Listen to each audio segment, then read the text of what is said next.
from the beginning, I guess. You know, not necessarily Harleys or this or whatever, but just bikes in general. My dad rode dirt bikes. My uncles rode dirt bikes. I had uncles that had, you know, I had an uncle with a pan head. I had an uncle with a shovel head. So I was always around bikes. So I would imagine we got our first dirt bikes around 10, 12, somewhere in there. And that was kind of it. We're everything two wheels.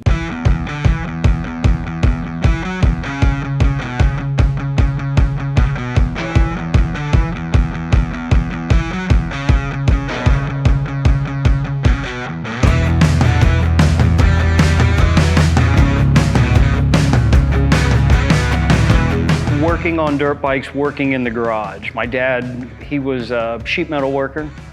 So he had lots of hand tools, lots of sheet metal stuff. He was a welder.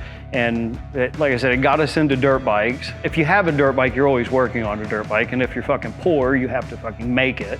So that was kind of it. Like we would spend weekends, weekdays, whatever, doing top ends on our two strokes and stuff like that, you know, just to go riding for the weekend. So I think that's kind of what got me into it too.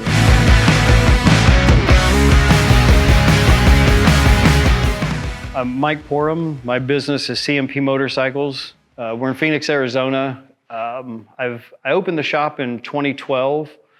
So we've been in business since 2012. Started off more as a service building, you know, bike building, that kind of stuff, and have slowly moved into more specific performance parts and stuff like that. At this point, our biggest thing now is like custom exhaust. We do some turbo kits.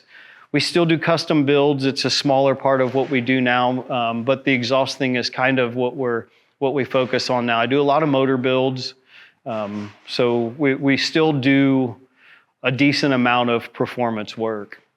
I moved to Phoenix in '97. I graduated high school in '97. My brother had come out to Phoenix a year previous to go to motorcycle school. My initial plan was to come out after graduating, spend a couple months out here and just kind of hang out. I had come out in '96 when he went to school just to kind of check it out, and I fucking fell in love with it. I loved it out here. Like the Midwest compared to this, it was like a whole new world. And I really liked it. So after graduating, the plan was to just come out and hang out for a little bit. And that's what I did. For like the first couple weeks, I didn't really do much but drink beer and smoke weed, stuff like that, just kind of fucking hang out. And then I needed a job. So I looked around a little bit. I got my first job when I moved out here. I was working at a gym. Like I was cleaning sweat off of machines. So I did that for about a month and it wasn't much of anything. And then my brother had come home one day and said that they were hiring at Titan. He had gotten a job from the job board at MMI and he was working at subassembly and Titan. At subassembly, they'd made wiring harnesses and built transmissions, stuff like that. So he was doing that. They had job opening come up. So I went and I applied and I got a job working in the warehouse at Titan. So my job in the warehouse was basically delivering parts. The way that Titan had it set up, at the time when I first started, they had like 20 individual, they called them cells. So it was like a little 2 walls and a lift, and I would push my little cart over there, and I would load a whole bike into this, and builder would come over and they would build it. So that's where, and I think it was a good place to start because I was touching all of these parts. Every builder was very specific on where they wanted their stuff, so it kind of got it in my head, you know, like putting this here, and then when I would get bored, I would just walk around, ask them if they needed parts or watch them work, and there was some character. So I loved working there, and it was really cool. A lot of the guys that I worked with were really smart and, you know, wanted to show what they were doing, you know, like was really good about explaining stuff.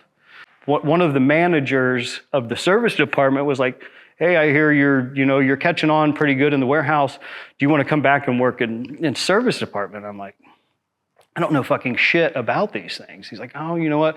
Your brother's back there. You got these guys back there. Everybody will train you. And that's initially what I did. I went back. I started working for like a month, I think. I worked out of other people's toolboxes, just kind of getting the hang of it. say month and a half into it, I step onto the Snap-on truck, I walk off with a $10,000 bill and got all my tools, and that just kind of got it going.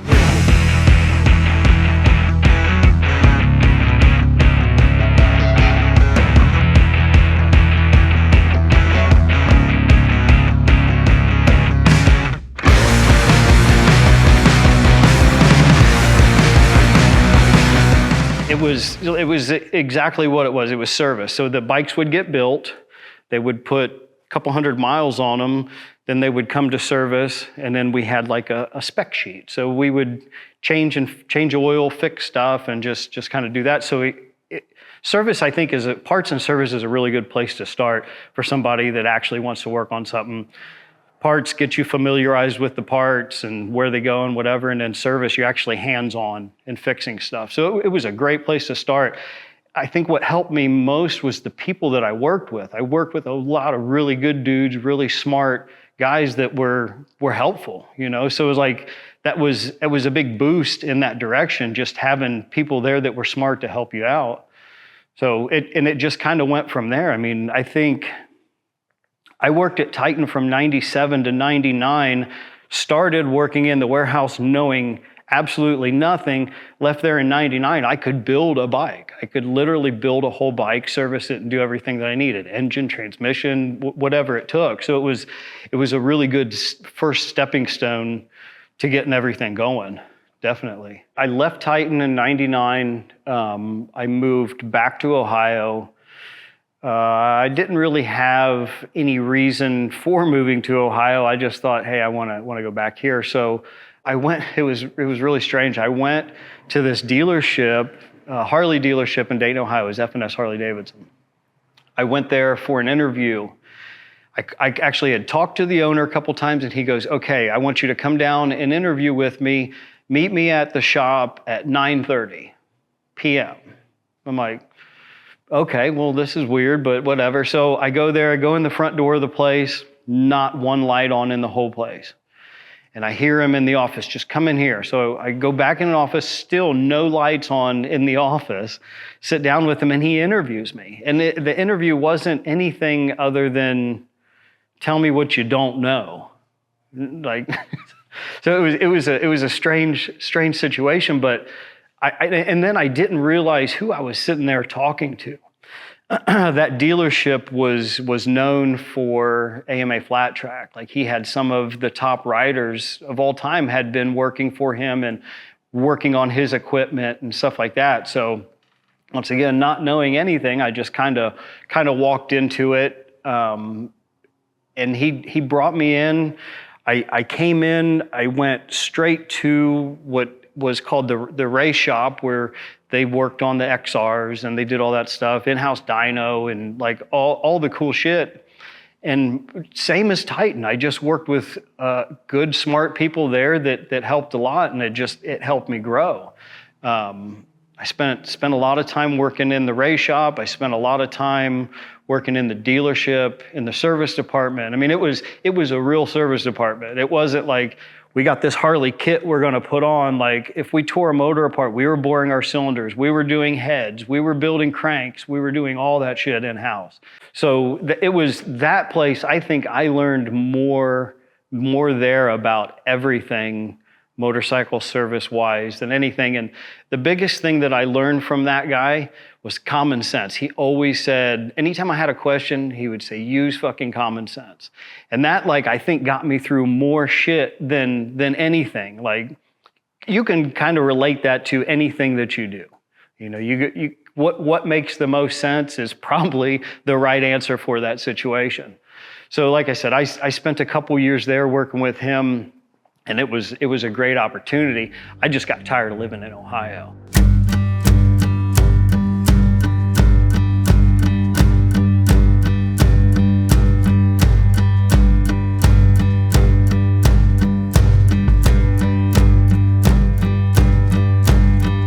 Living back there, it was It was a great place to work. That dealership was a great place to work. It was a great opportunity, but I was still in Dayton, Ohio. So it was like, I knew I was going to be stuck there. There's Hacienda Harley was out in Scottsdale, and it was one of the only Harley dealerships that carried custom bikes.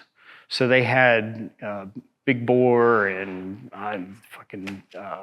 BMC, and there was just a stack at that time of aftermarket custom shops. So they carried all of that shit. So they needed people to work on them. And at the time, they wanted to start building their own bikes. So I kind of had been talking to them before I had left, and it was kind of leading. So that kind of helped me move in that direction. I already kind of had a job, which was cool. I worked there for a little while, a couple years, and it was going from a home family Harley dealership to a corporate Harley dealership. It was like I could see how spoiled I was at the family Harley dealership versus the corporate. So I liked it, but I didn't really like it. So I didn't really try to stay there very long. I don't like working in places where I'm not really learning anything. If I'm just changing oil and changing tires and doing services, like, I'm not happy. Like, I'll take the money, sure.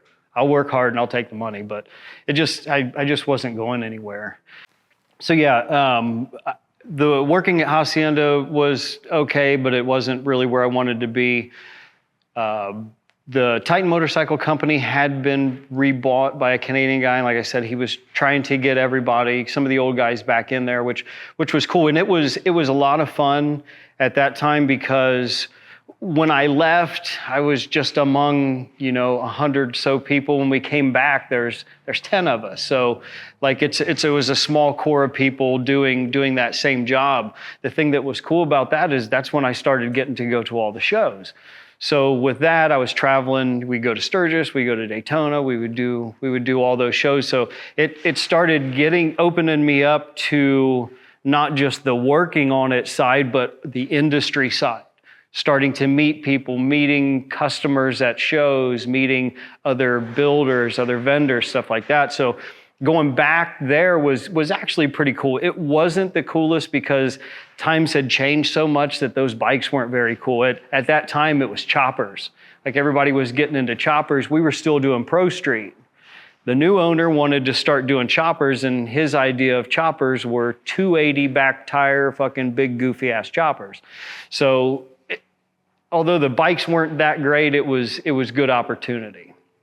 I don't remember what exactly had happened. I do remember one of my buddies opened up a shop in Mesa, and I left Titan to go do that. I actually went there just to kind of help him open a shop. I worked with him briefly for a year, something like that. And then from there, I got offered a job working for Jim Nassy. And working there was another place where I expanded on what I knew, like big steps, not just going and servicing this. It was kind of like a whole different world of doing the same thing. The level of bikes that we were building, like at that point, then we're doing like top of the line, really. Back then, it was a big deal to build a $80,000, $90,000 bike. Like, it was a big deal to build those. The Camel Tour was going on, so we were building bikes for the Camel Tour, which I don't know if you remember that, but that was like super cool. Jesse James, Billy Lane, like all that kind of stuff was going on. So it was cool there. I was working for Jim. I used to work with Jim at Titan, so I had already known him. I was working with my brother. Our general manager was pro stock drag race rider, so he was fucking super smart. So like, I was able to learn. I learned a lot working in the dealership about performance and building motors and doing that stuff. And then working here, it was just like a whole nother level of that. So as I was working for Jim, my job and my brother's, we were building bikes, and I was building all the motors. So I got a ton of motor building experience there. I worked for Jim for probably 5 or 6 years. And it was great. I loved working there. It was a small shop, so it was tough sometimes, like money kind of does this with those shops, but it was still a good experience. I left there, and I think the reason I left there was more to do with family than anything. Like, we were working a lot of hours, working fucking Sundays. Like, it just, that grind got old, starting a family, having little kids and stuff like that. So I had left there and kind of was like just trying to chill on the work. I actually got a job working in Arrowhead Harley, which is another Harley dealership here, 3 days a week. I wouldn't work any more than 3 days a week. That's all I wanted to work. So I did that for a while, and that was good. It was kind of a lazy way of me getting through. But I had kids, so I was focusing a lot of time on kids. And I had a working relationship with Trask when I worked for NASI. Like, we would work with them on stuff. And the owner had found out that I was working at Arrowhead and was like, "What are you doing, wasting your time here?" But I was just kind of trying to breeze through life. So he offered me a job there, which I was really grateful for it. Like, I spent 6 years at that shop, and I never had any trouble getting paid. I worked my ass off, but it was a good place to work, you know. It was a different learning there. I feel like when I went there, I took more with me than I took out of there, but it was good. Like, I felt like I had purpose working there, and it being back in a small shop and being in charge of your own projects kind of puts you in that owning this mentality, you know? So, like, it started building that for me. Like, I'm owning what I'm doing. I'm owning every bike. I'm dealing with the customers. And it kind of set me in that mindset of, like, you need to be doing this for yourself. Everywhere that I've got this opportunity to work was like, it sounds funny, was with the fucking superstar of the fucking industry. Like, not even of the industry that people know about, but like making horsepower, you know what I mean? Like, working with, the guy that I worked with at NASI's was Rick Manny.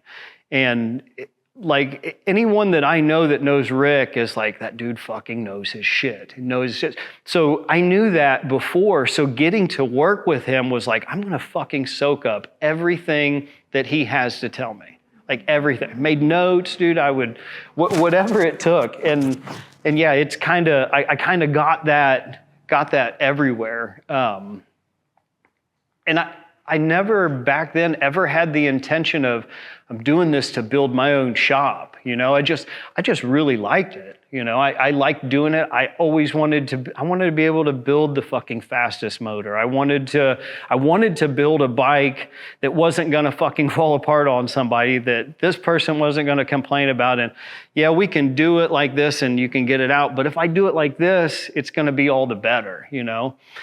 Working with my brother helped a lot. My brother is very anal about what he does and super clean. And so, like, the two of us working together, I think, helped feed both of us, because I was looking at it at a different way mechanically than what he was looking at it. So we learned a lot from each other in that respect too. And like I said, it was good working with him.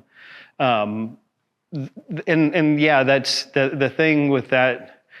Having that opportunity everywhere I went, I was super fortunate. Even when I worked at Nick's shop, Nick didn't have a lot mechanically or tech-wise to offer me. Business-wise, I watched him a lot, how he ran the business and how he did that shit, and that was kind of his thing. So I was able to learn from him. The guy that ran the dyno there, because they're known, and back then were known for dyno tuning. Super smart. He was an old guy that had been dyno tuning cars and shit forever. So as much as I could go in that room and talk and sit and learn from him, same thing. I would try to learn as much as I could. Things happened there. I kind of, once again, I got back into that. I want to spend some more time with my family. So I started spending less time there. I started working only a couple of days a week again. And it worked out good.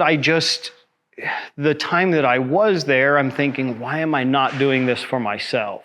So then I had an opportunity to get in a shop with a buddy of mine. We were sharing space, and that's kind of what got this going for myself. I'll be honest, my goal at that time was not to start a business.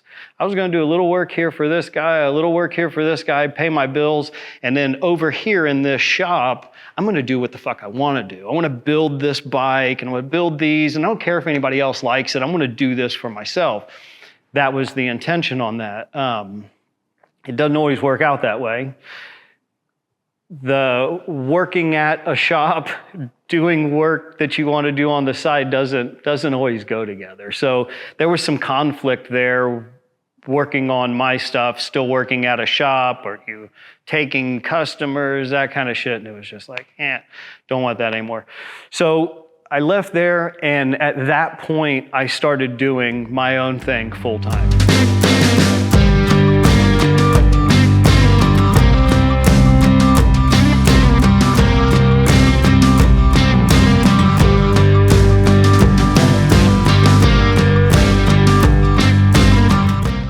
And I went at it full speed.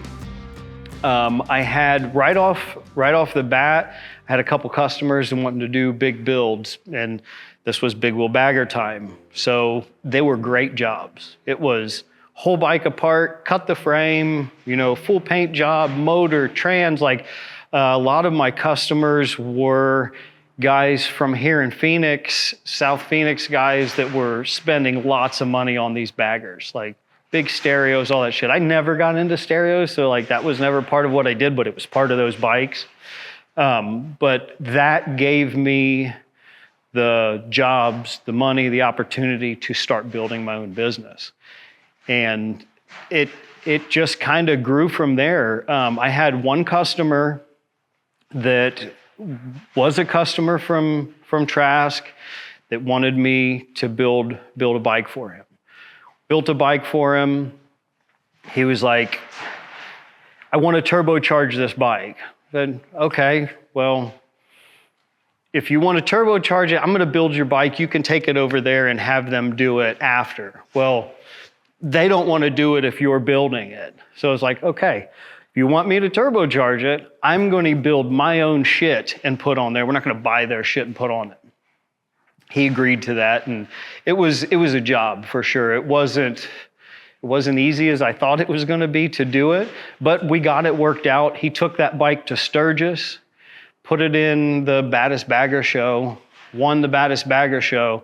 My fucking phone never stopped ringing for turbo customers from then. So we built that one kit, and just from there it took off. The whole turbo thing was big with the big wheel baggers. It was a formula. It was, you have to have this $10,000 paint job, you have to have this size wheel that costs this much money, and then you either have to have a really big motor with some fancy exhaust, or you have to have a turbo. That was just the formula. If you want that plastic trophy, you have to have this $100,000 formula. So it worked out great. Like we sold a ton of that shit. I did like building the bikes just because it was building custom stuff. We're building custom stuff. Do I like riding those? No, not really. I always feel like I'm riding my dad's bike or something. Everything's way too big for me. But it was fun. It was a lot of fun working on and building the bikes. That fad went on for so long. Like what I've noticed in the past was right around 8 to 10 years. You get 8 to 10 years out of whatever the fad was, and it would change. That shit never fucking went away. Like it was just constantly big wheel bike after big wheel bike after big wheel bike. And it was good. Bills are getting paid, we're selling parts. I kind of moved away from building the bikes, and we're building kits. We're building a lot of kits now, and then we're starting to build this part and this part. And I had a customer call wanting to build a bike. So I'm sitting there on the phone with him, and I'm thinking, okay, you want a fucking 30, you want this, whatever. And like, he's going over telling me what he wants, and he's like, I want this. I saw Kraus has this Olean's trees and all this stuff, and I'm like, well, that sounds fucking cool. And then he's like, these brakes, I like these controls, and I'm just like, whatever was in my head was like gone. And now like there is building this whole new thing, and it was he wanted a performance bike, he wanted a performance bagger, and it was like I got excited. Like I really got excited for that build of that bike. 143, SNST 143, turbocharged, BST wheels, like anything that you can make custom, make it. I want it on my bike. Carbon fiber fairing fender before there was carbon fiber fenders and fairings for those things, you know? It was good, and it was a really good opportunity, and it came at a really good time, made me want to do it, you know? It kind of changed a lot of things for us.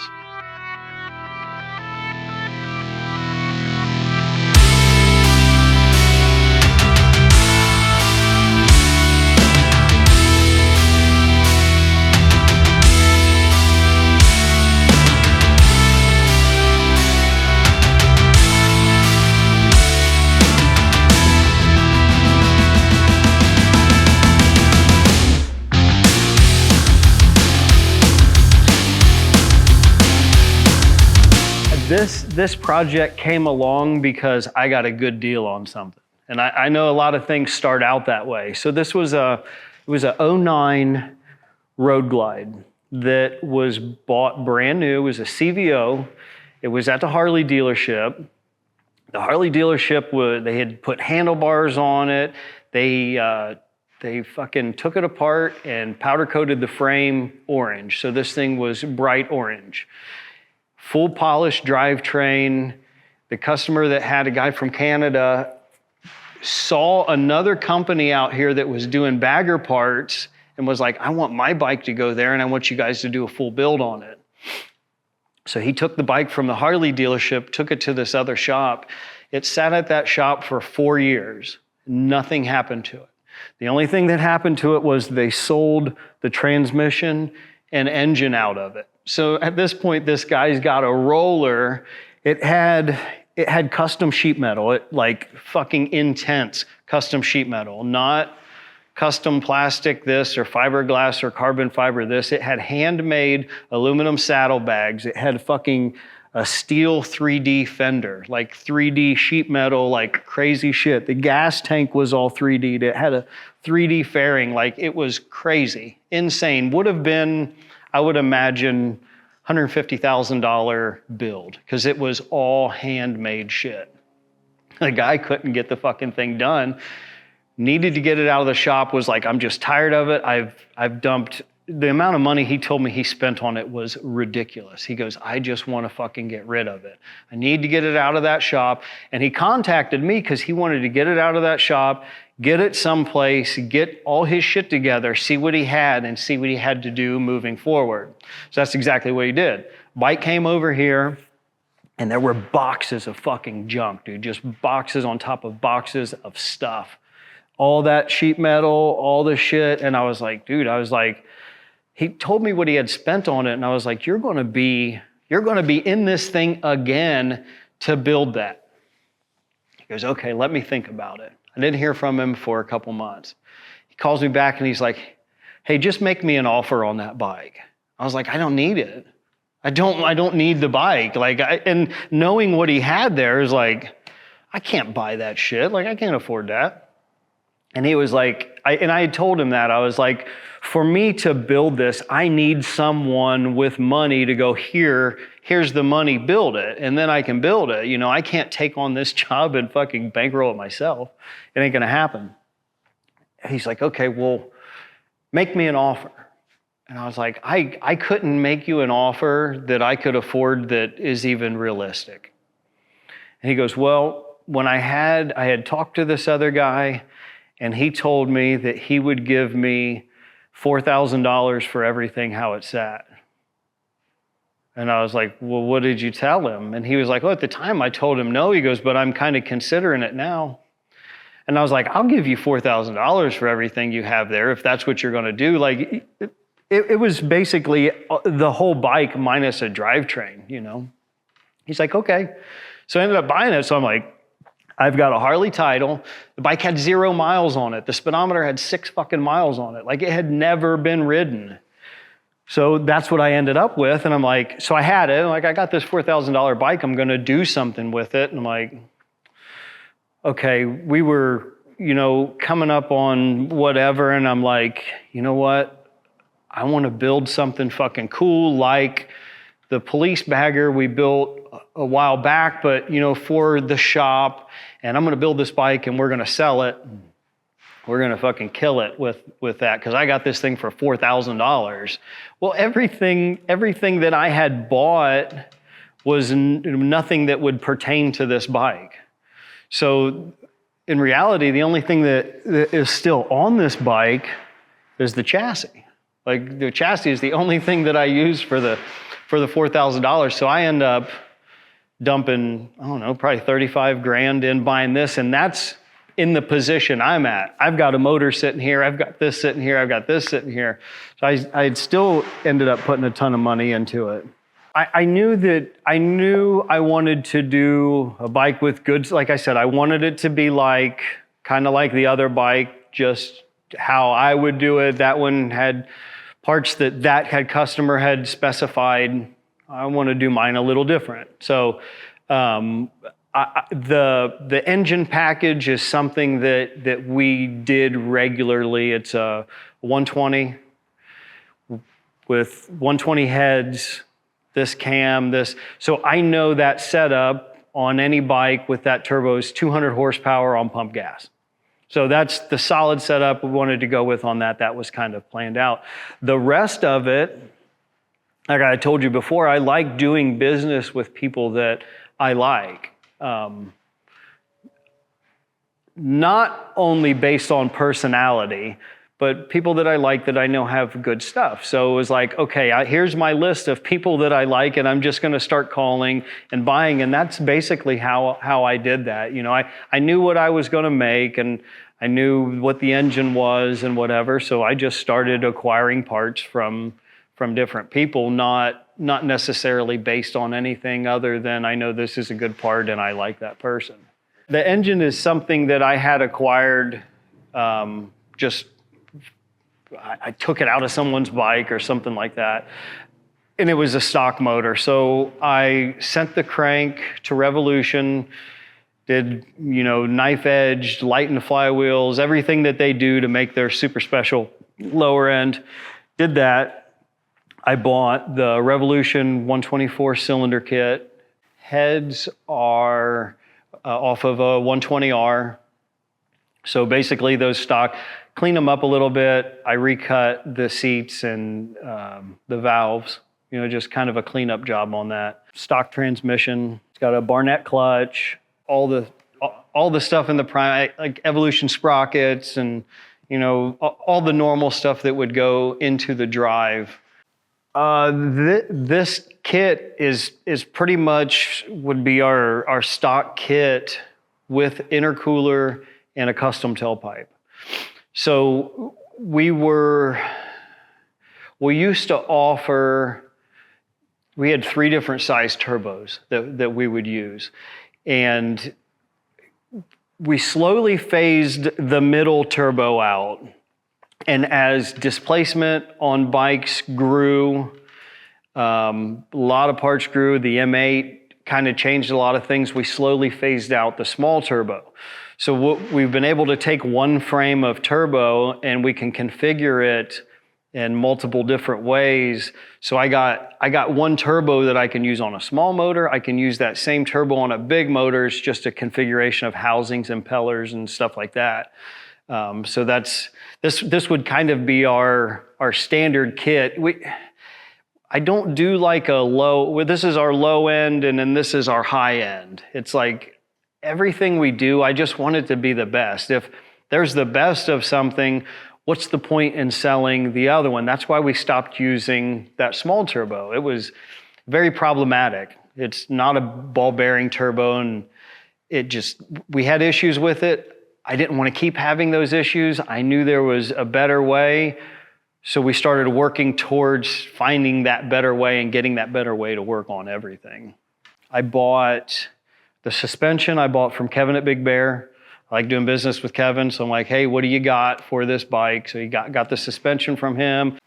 Yeah, like I said, I bought the radial mounts from Kevin at Big Bear, rotors, Galfer Big Bear rotors, Brembo calipers.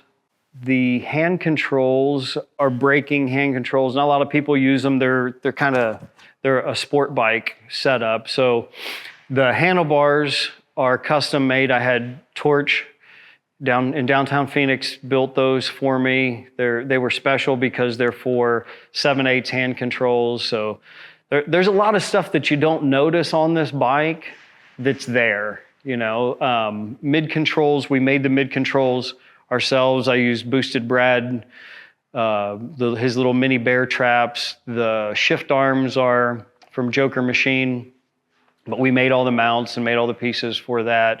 Welded directly to the frame. It's got our stainless steel subframe on it, and with that in itself, I guess, is a lot of work.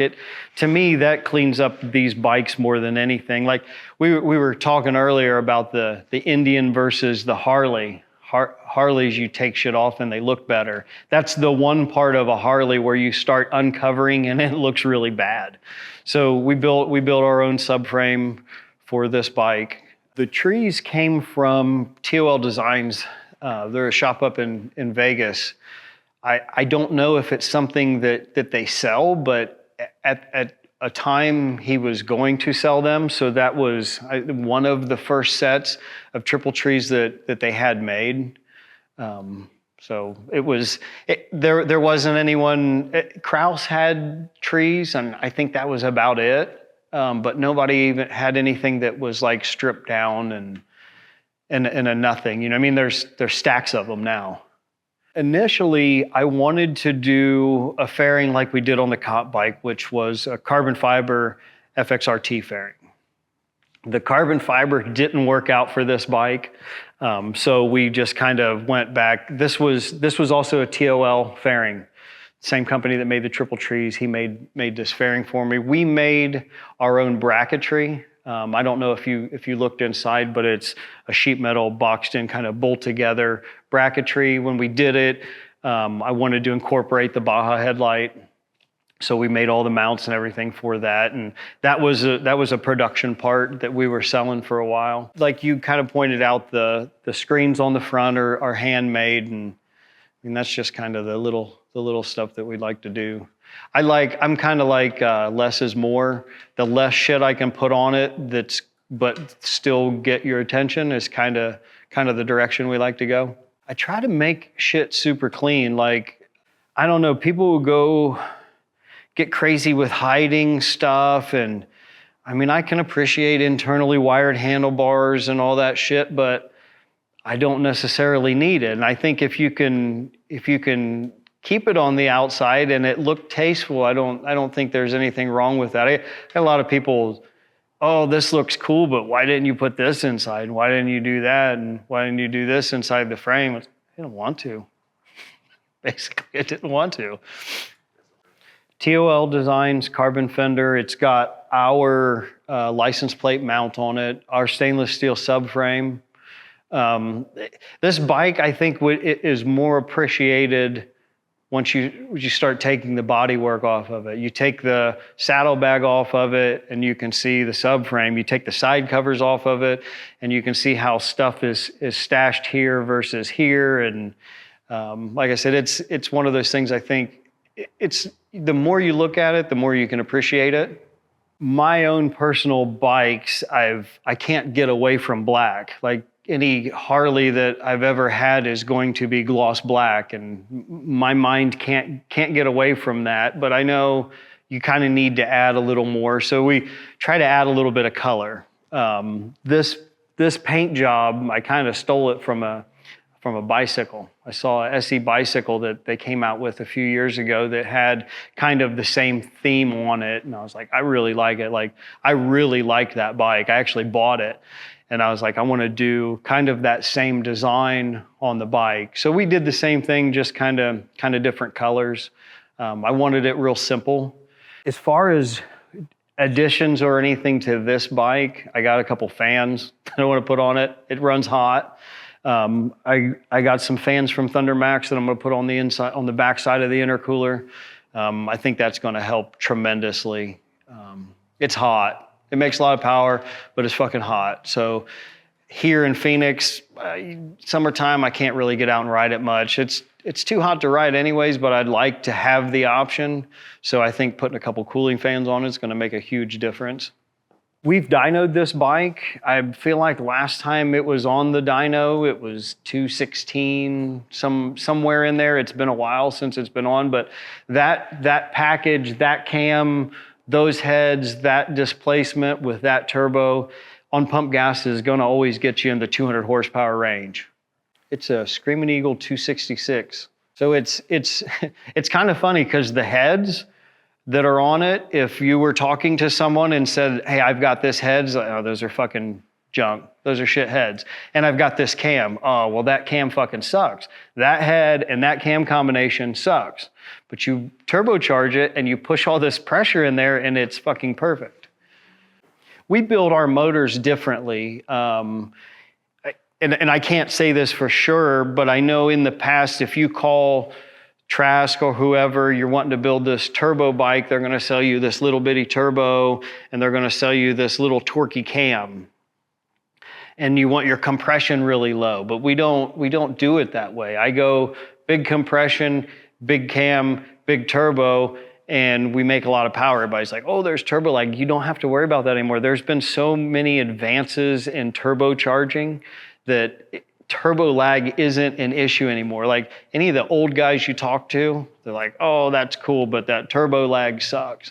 It's not the case anymore. So to build a bike, low compression, little cam, you're kind of not doing yourself any good because there's so much more power to be had. These bikes, this bike, the Softail that I had a little Softail, same thing. It was kind of the same motor setup. It was a 113, but it made over 200 horsepower too.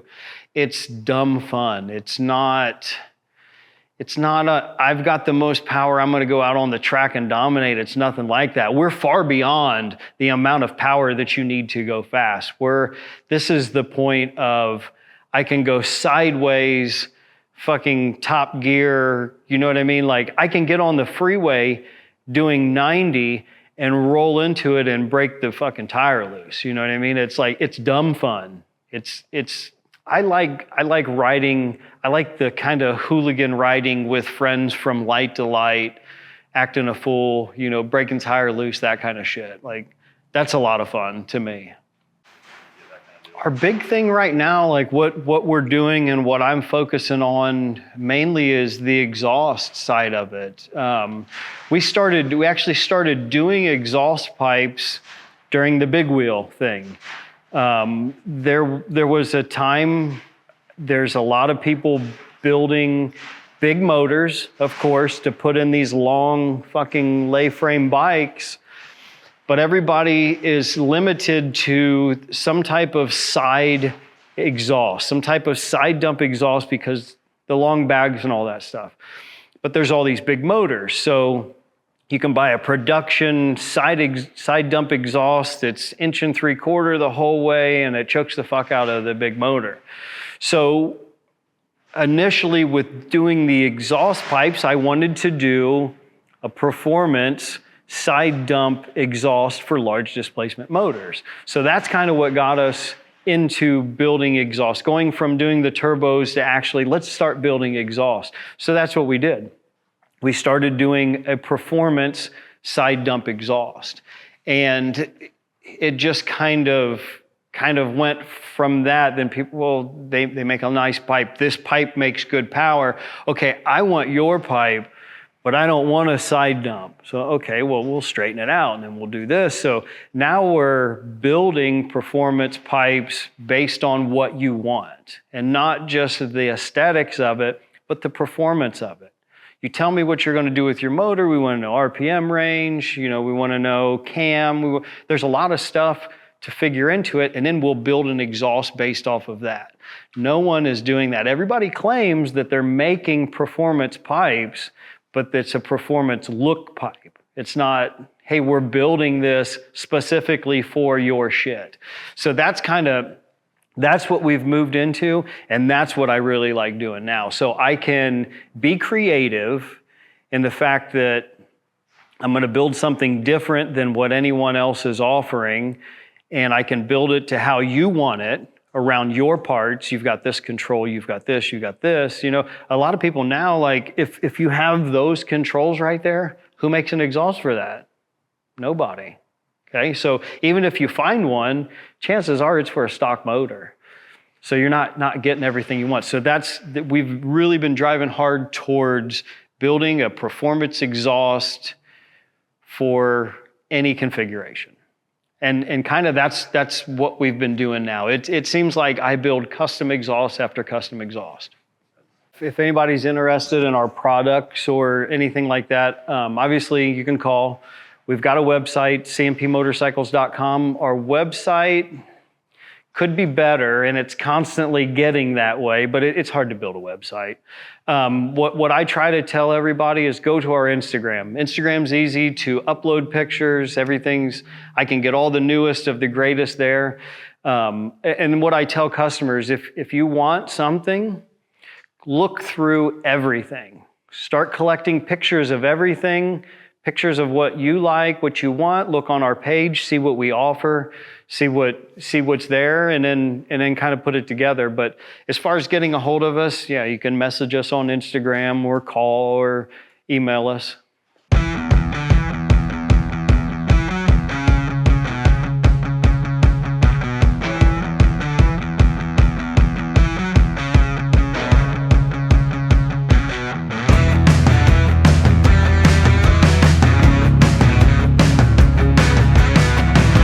Appreciate everybody watching. Appreciate all our customers, everybody that follows us.